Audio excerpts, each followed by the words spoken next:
Bonjour, good day. I want to start off by talking about some of the work that we're doing in the strategic meeting with our caucus. We spent the summer touring across the country, and what we heard from Canadians loud and clear was there is a serious cost of living crisis that people are going through. And one of the biggest challenges they're faced with is finding a home they can afford. Spoken with so many people from across the country who keep on sharing stories of how tough it is to find a place that's in their budget to rent or to buy. I remember in particular a couple where both parents worked good jobs. One was a union job, other was a job in a service sector. Both had good jobs with good wages and they had teenage kids. And because the rent was going up so high, they were really seriously considering that they had to move back in with their parents. And they shared with me the feeling of embarrassment that they were in their 40s with young teenage kids, that they had good jobs, they'd done everything right. Why was it that they couldn't afford to live on their own? And why were they stuck having to move back in with their parents? Though they were really thankful, they just said, this doesn't feel right. And that's the sentiment across the country. People are doing everything right, have good jobs, and still can't find a home that they can afford to stay in. And that's why we need to do something about it. We've got 8 years of a Liberal government that has ignored this problem, that hasn't taken the right action, and really has been a failure. Costs of homes have gone up. Cost of rent has gone up under 8 years of Liberal government. But let's not forget, when the Conservatives were in power, for 10 years, the cost of housing also went up significantly. When Pierre Poilievre was in power, he lost 800,000 affordable homes, sold off to rich developers, and now that's 800,000 families that don't have access to affordable homes because he would rather sell them all, allow them to be sold off to rich investors, building homes that people can't afford. That's exactly what he's proposing to do now.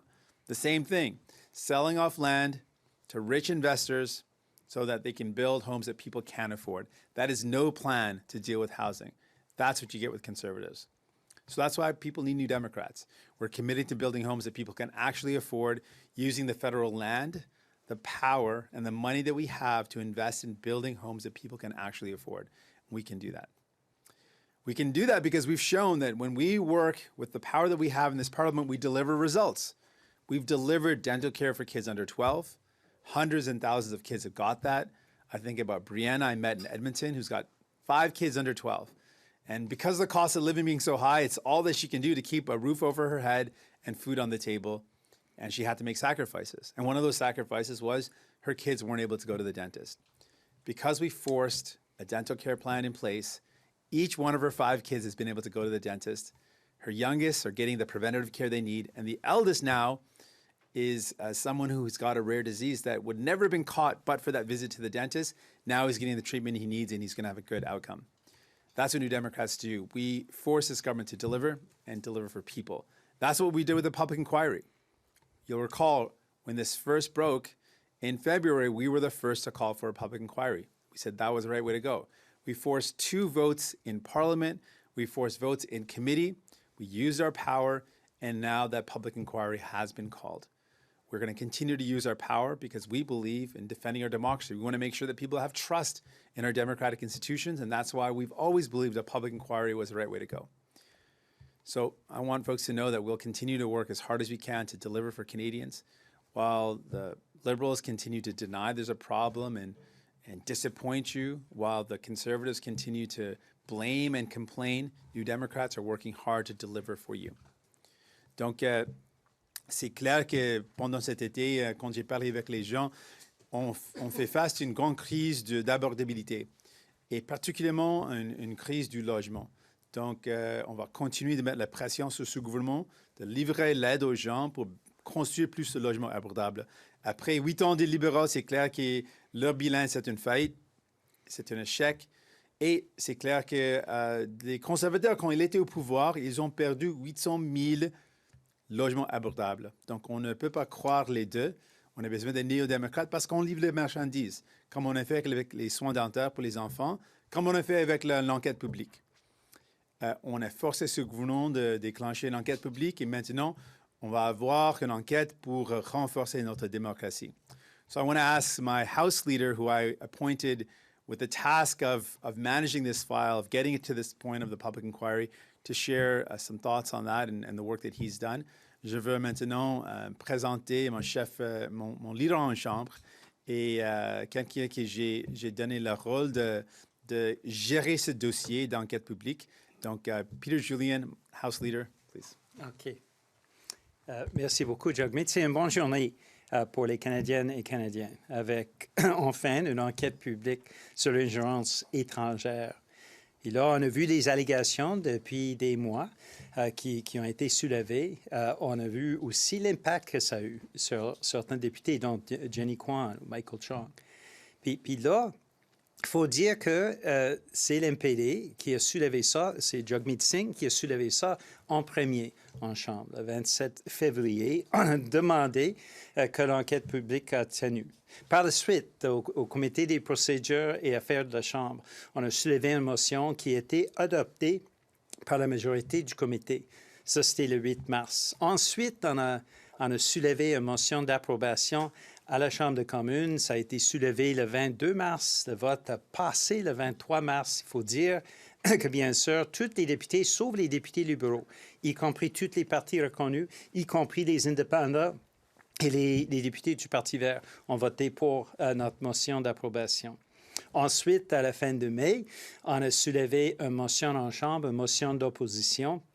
Et le 31 mai, ça a été adopté, encore une fois, par tous les partis reconnus et tous les députés indépendants, sauf les députés du Parti libéral. L'ensemble de la Chambre des communes a voté ainsi. Et quelques jours plus tard, David Johnston, le rapporteur spécial, a démissionné. Tel qu'on a dit pendant le débat en Chambre, on préconisait que M. Johnston respectera la volonté de la Chambre des communes et c'est bien sur ce qui est arrivé. Alors, on a continué notre travail acharné pendant tout l'été et aujourd'hui, on a eu une juge qui a, bien sûr, l'appui de tous les partis reconnus en Chambre et des termes de référence aussi, qu'il faut dire, ont été reconnus, acceptés par tous les partis reconnus. Alors, c'est une chose positive. Il faut dire que Jagmeet Singh a dit au début de tout ce processus-là qu'on servira de tous les outils procédurels en Chambre et en comité. C'est ça qu'on a fait et les résultats, vous avez bien vu aujourd'hui avec l'annonce de l'enquête publique. So this is a very good day for Canadians. We now have in place a public inquiry on foreign interference. And this is important. The allegations are serious about possible foreign interference in Canadian elections, Canadian politics. And we've seen how that has had an impact on members of Parliament like Jenny Kwan and Michael Chong. And we've seen as well opinion polls showing 60 to 70% of Canadians support the idea of a public inquiry. So on the 27th of February, Jagmeet Singh called for the public inquiry. He also said at that time that the NDP would use all the procedural tools available to us to force a public inquiry because the government was rejecting that idea initially. And so we, procedure in House Affairs, on the 8th of March, we moved a motion to call for a public inquiry. We brought that to the House on the 22nd of March. On the 23rd of March, all recognized parties and all independent MPs, except for Liberal MPs, voted for our motion of concurrence. We then moved a further motion in May. The 30th of May, we moved it. On the 31st of May, that motion, which called for a public inquiry, which pushed the government to put in place a public inquiry, and which also asked David Johnston, the special rapporteur, to step down, was adopted. And a few days later, Mr. Johnston, who has, we believe, a profound respect for Canadian democracy, chose to step aside. And since that time, we've been working hard with the other parties. Today, we've seen the results. We have a judge, Madame Justice Hogue, that we all support as recognized parties. We have terms of reference that are in place as well to ensure that we are looking at issues of interference from China, from Russia, and from other state actors and non-state actors. These are important timelines, and most importantly, what it does is ensure that we will have recommendations in place, presumably before an election in 2025. And so these are all positive things. The NDP and Jagmeet Singh from the very beginning said that this had to happen, And we're now happy that all the other parties have agreed with us. And as a result of this, we had the announcement today, which I believe is important for all Canadians. Thank you. Thanks so much, Peter. Again, I want to thank Peter for handling this file on behalf of all New Democrats. A lot of work, and it's turned out for the good.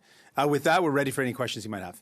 Mr. Singh, your party has been or was very concerned by David Johnston and his connections to the Trudeau family. So how was Justice Hogue vetted, and were you able to be part of that vetting process? I'll just give some general comments, and I'll pass it to Peter Julian, who's been handling the file directly. We laid out some criteria, and I said that when we began these discussions around how we could have the person that would head the public inquiry, and we laid out some of the criteria: a judge, someone that all parties would agree with, and someone that would be able to handle a file of this nature. And that's what the work that was done by Peter, representing the New Democrats, as well as the other parties. And I'll ask Peter to give you some more details on that. Okay, thank you very much. I mean, the vetting process was we wanted to make sure that there was a bilingual judge in place. We wanted to make sure that that was a judge that was free of political involvement. We wanted to have a judge that could also understand the importance of the timelines that are ambitious but are doable.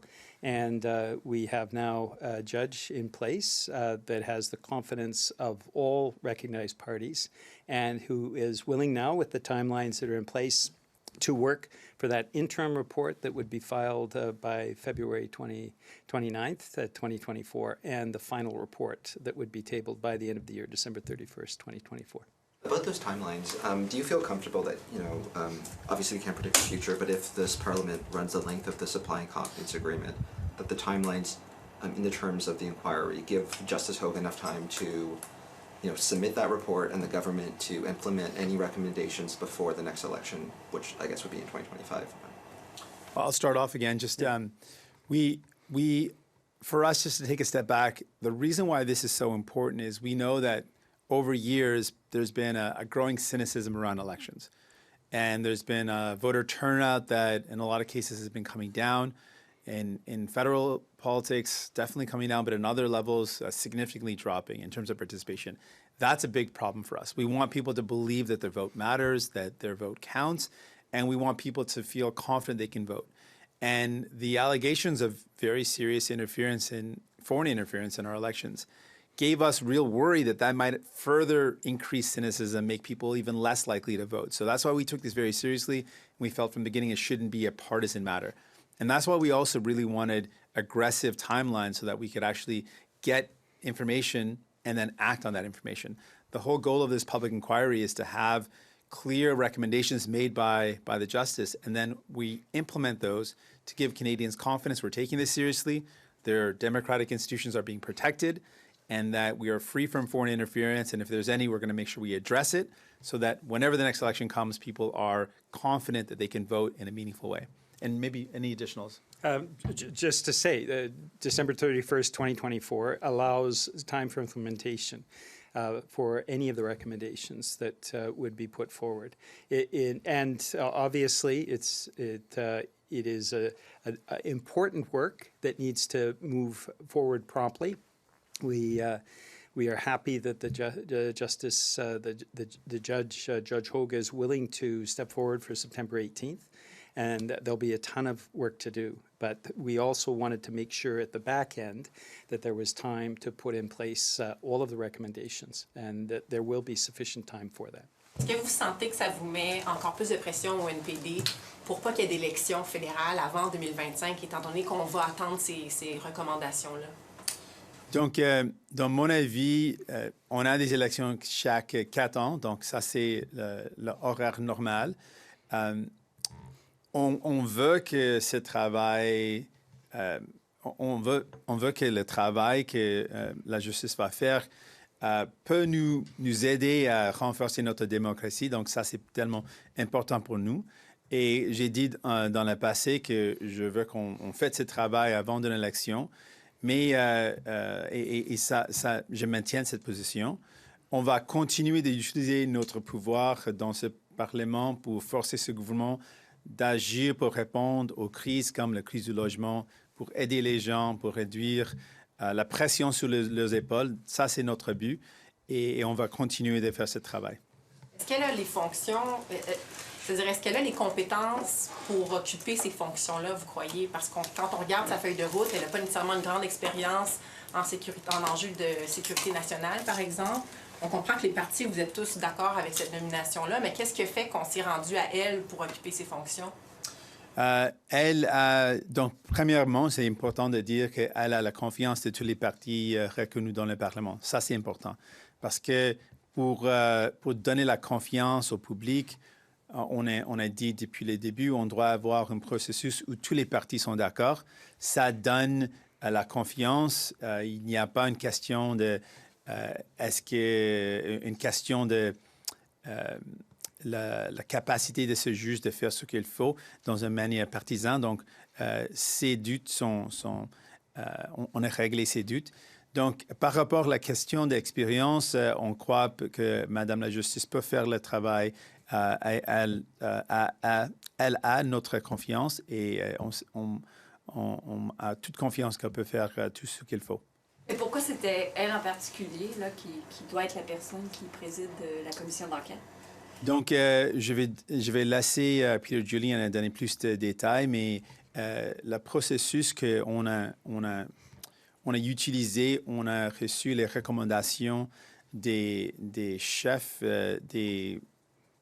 premièrement, le chef, de Cour suprême du Canada, le chef, il a donné des conseils pour comment on peut avoir un processus qui est juste. Et puis, on a parlé avec chaque province, les chefs de chaque province pour avoir leurs recommandations. Donc, cette juge était quelqu'un qui était recommandé par des gens qu'on croit ont des capacités d'avoir cette recommandation. Et je vais donner la parole à Peter Julian pour donner plus de détails. Merci. Mais c'est un juge qui a vraiment rempli tous les critères qu'on a établis en tant que parti reconnu. L'importance d'un bilinguisme très élevé était un élément extrêmement important. Il faut dire, au niveau de toutes les connaissances techniques, le juge va avoir la capacité d'aller regarder d'autres ressources aussi. Alors, pour nous, qu'est-ce qui était important? Et je pense que M. LeBlanc a mentionné ça lors de sa conférence de presse, de regarder avec les yeux nouvelles sur cet aspect-là. On est extrêmement confiant qu'elle va être capable de faire le travail. C'est un travail exigeant, il n'y a aucun doute, mais elle rencontre les critères, elle a des connaissances, et si jamais elle a besoin de plus de ressources, ça va être disponible à elle aussi. Il y en a eu combien des candidats potentiels qui ont été approchés, mais qui ont refusé de se livrer à cet exercice-là? Mais il faut dire, qu'est-ce qu'on est en train de demander? C'est que ces personnes-là entreprennent un travail énorme avec un échéancier qui est quand même assez court, il faut le dire, dans les yeux du grand public, parce que c'est une question, comme j'ai mentionné au départ, 60% des Canadiens, selon certains sondages, 70% selon d'autres sondages, ont indiqué que ça prenait une enquête publique sur l'ingérence étrangère. Alors, c'est vraiment dans la lumière de l'intérêt public, étant donné les allégations qui sont quand même assez sérieuses. Alors, avec tous ces éléments-là, je peux très bien comprendre que certains juges vont dire, mais là, je ne peux pas faire tout ce travail-là et je préfère laisser ça à quelqu'un d'autre. Et l'importance, vraiment, c'est qu'on a un juge qui a la confiance de toutes les parties reconnues en Chambre. Ça, c'est quand même historique. Ça n'a pas arrivé beaucoup de temps depuis que moi, je suis au Parlement. Et c'est avec toute cette confiance-là de toutes les parties reconnues que le juge peut commencer son travail le 18 septembre. Vous avez dit que les provinces ont soumis des propositions. C'est le premier ministre des provinces et comment ça fonctionnait? Non, ça fonctionne avec, comme j'ai dit, on a parlé avec, effectivement, M. LeBlanc a parlé avec le chef du Cour suprême du Canada. Donc, il a suggéré une approche où on parle avec les homologues des provinces, donc les chefs des cours d'appel dans chaque province pour donner des recommandations. Donc, c'était un processus que le juge de Cour suprême a suggéré et avec les recommandations des chefs des cours d'appel dans chaque province, ça a donné un processus et on a réussi à trouver quelqu'un. Pourquoi c'est important pour vous que l'enquête ne se limite pas aux allégations qui concernent la Chine, que d'autres pays soient inclus? Parce qu'il y a quand même d'autres personnes qui craignent qu'on perde de vue les allégations d'origine là, qui ont amené à des pressions pour cette enquête-là. Je pense que les allégations qui déclenchaient toute cette discussion sont vraiment importantes, mais en même temps, ça a aussi donné une occasion de reconnaître qu'il y a des autres éléments ou des autres allégations d'ingérence. On a entendu depuis longtemps des communautés minoritaires qu'il y a une présence d'ingérence étrangère des autres États aussi. Donc, on a déjà reçu ces allégations et on a voulu donner une plus grande capacité aux juges d'évaluer s'il y a des autres éléments d'ingérence. Parce que pour nous, ce n'est pas seulement de répondre à une allégation concernant la Chine, mais c'est vraiment de renforcer notre démocratie. Donc, s'il y a une présence des autres allégations, on doit évaluer ces allégations aussi. On sait qu'il y a des preuves qui montrent que la Russie était impliquée dans l'ingérence étrangère, pas seulement au Canada, mais à travers le monde. Aussi, on a reçu des inquiétudes de communautés qui viennent d'Iran et aussi de l'Inde. Donc, on sait qu'il y a des autres allégations d'ingérence. On doit suivre et évaluer ces autres allégations aussi. Le ministre LeBlanc... Je voulais juste ajouter que la motion qui a été adoptée au Parlement le 31 mai, justement, parlait de la Chine, de la Russie, de l'Inde et de l'Iran. Alors, la très grande majorité des députés, tous les partis reconnus, tous les indépendants, sauf les libéraux, ont dit aussi que cette approche-là devrait être plus large en adoptant, en votant pour la motion du MPD. Le ministre LeBlanc, quand il répondait aux questions, il n'a pas promis que le gouvernement d'emblée allait accepter toutes les recommandations de la juge. Est-ce que, selon vous, avant même que ces recommandations-là soient faites, le gouvernement devrait promettre de toutes les accepter? Oui, absolument. Le point de cette processus, c'est de mettre en œuvre les recommandations. On va donner le pouvoir à la juge de faire le travail nécessaire et puis nous donner les recommandations. Ce qu'on a vu depuis longtemps par ce gouvernement libéral, mais aussi les anciens gouvernements conservateurs, souvent on fait le travail important, mais puis le gouvernement n'écoute pas ou ne met pas des actions, des mesures pour répondre aux recommandations. Ça, c'est complètement inacceptable. Donc, ce qu'on veut voir, c'est des recommandations et puis des actions concrètes du gouvernement pour mettre en œuvre des mesures pour répondre à ces recommandations. Aside from expanding, which countries would be part of this inquiry, what other parts of the terms of reference released today were NDP demands specifically? I just take a step back and say the fact that we have an independent inquiry is clearly because of New Democrats. We're the first to call for one back in February. We put forward motions in committee as well as motions in Parliament that were voted on. We were the only party that actually put forward motions like that were voted on, that were passed. Our efforts and the work that we did got us to this point. And that is something because we've fundamentally from the beginning believed that this is not a game. While the Conservatives wanted to play games with this, wanted this to stay in committee for a long time, they were not interested in really defending our democracy, but more interested in scoring points on the government. For us, there's opportunities to point out the flaws of the Liberals and the Conservatives, and we'll do that. When it comes to defending our democracy, this is not an opportunity to score points. This is an opportunity to really restore confidence in our democracy. And that's why we've taken this approach from the beginning, that this is serious. We want independence. We want a public inquiry. And we really want to have recommendations that allow us to strengthen our democracy, protect it, and give Canadians confidence they can vote, they can participate, and their vote will matter. And specific with regards to the elements of the public inquiry, I'll pass it back to Peter. Well, I think Jagmeet has just said exactly what I would say. The inquiry itself was the NDP who pushed. We have all the receipts. I can't think of anything the Conservatives did procedurally to move forward for this public inquiry to become a reality. I think all the parties have worked cooperatively together.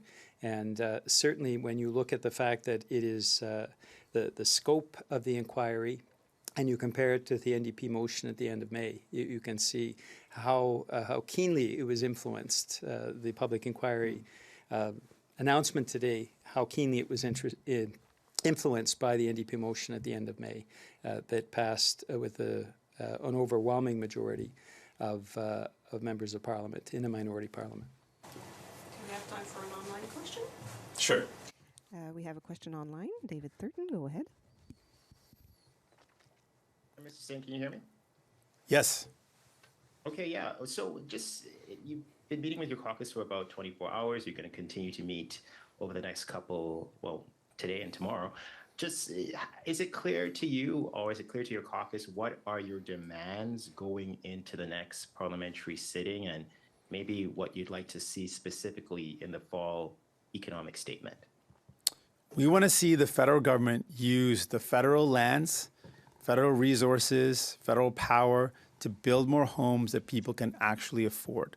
That is our major priority. We have heard again and again from people across the country that housing is a major concern. It's one of the biggest costs in their lives. And many people can't find homes that they can afford. And we can't leave it to the approach of the Conservatives who allowed for 800,000 affordable homes to be lost, sold off to private developers who then made them no longer affordable. And we can't leave the Liberals to their own devices because they have not done enough. They've not responded to this crisis. Things have gotten worse over the 8 years. So we'll be using our power to put pressure on this government to use the land, the power, and the resources at the federal level to build homes that people can actually afford. Just as a follow-up to that question, it seems like you're in no mood to trigger an election, specifically because this inquiry is going to be taking place. We're going to see the results of it, the recommendations come out in December 2024. Does that weaken in any way your leverage to put pressure for what you just outlined? Not at all. And I want to point out a couple of really important things. We had said from the beginning that we wanted a public inquiry. We didn't threaten an election. We used the power that we had. We continue to put pressure on this government. We use procedural motions in Parliament. I said we would use our procedural tools. We used them. We were able to have the special rapporteur step down. That was because New Democrats forced a vote on that. And now we have a public inquiry. Before that, last year, we indicated that we need to give people a break, that we should double the GST rebate. The Liberals said no. The Conservatives came out opposed to it. But we forced that issue. We kept on putting pressure on that issue, and then we were able to give people money back in their pockets. We made that happen, and we made it happen again this year. So I want to point with real clear evidence. We have been able to use our influence to get results when the government has said no, the government's been opposed to things, and we make them happen. The whole dental care program itself, that kids right now, Brianna's family of 5 kids, all receive dental care. We forced this government to do it. They were opposed to dental care. The Liberals and Conservatives both teamed up to vote against it. And now Brianna's 5 kids were able to go to the dentist and get their teeth looked after. And by the end of this year, we're going to ensure that seniors, people living with disabilities, and kids 18 and under are going to be able to look after their teeth. These are things that Liberals didn't want to do, but we forced them. We're using our power to force government to deliver for people, forcing accountability, forcing them to act, and that's what we're going to do when it comes to housing. So, thank you very much. Thanks all. Merci. Merci beaucoup.